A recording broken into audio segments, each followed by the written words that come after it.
Donc les anneaux intracornéens, c'est des segments de plastique qu'on introduit dans la cornée. On les propose en deuxième intention, après un échec de lentilles rigides chez des patients qui ont un kératocone souvent plutôt modéré.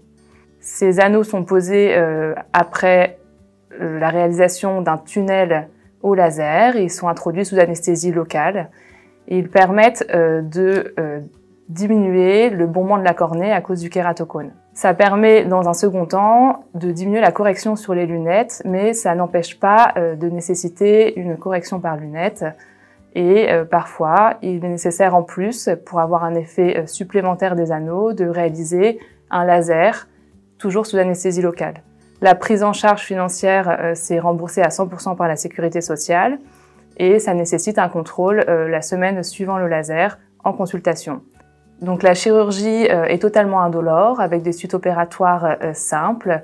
Le taux de complications est très faible et l'avantage de cette chirurgie, c'est que c'est réversible. La chirurgie par anneau intracornéen a débuté dans les années 2000, donc on a maintenant quasiment 25 ans de recul. Et cette chirurgie, comme nous l'avons dit, a très peu d'effets indésirables.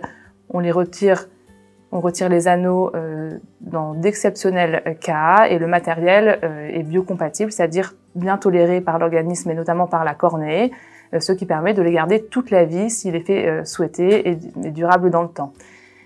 Cette chirurgie peut être associée à un cross-linking dans le cas des kératocones évolutifs. Donc, pour la réhabilitation de la vision, donc pour améliorer la vision, on met les anneaux et pour la progression, on réalise dans le même temps ou parfois de façon séquentielle un cross-linking associé pour arrêter l'évolution. Par ailleurs, il faut continuer à ne pas se frotter les yeux après cette chirurgie et je rappelle que les anneaux ont permis de diminuer le taux de greffe de cornée pour les cas modérés à sévères.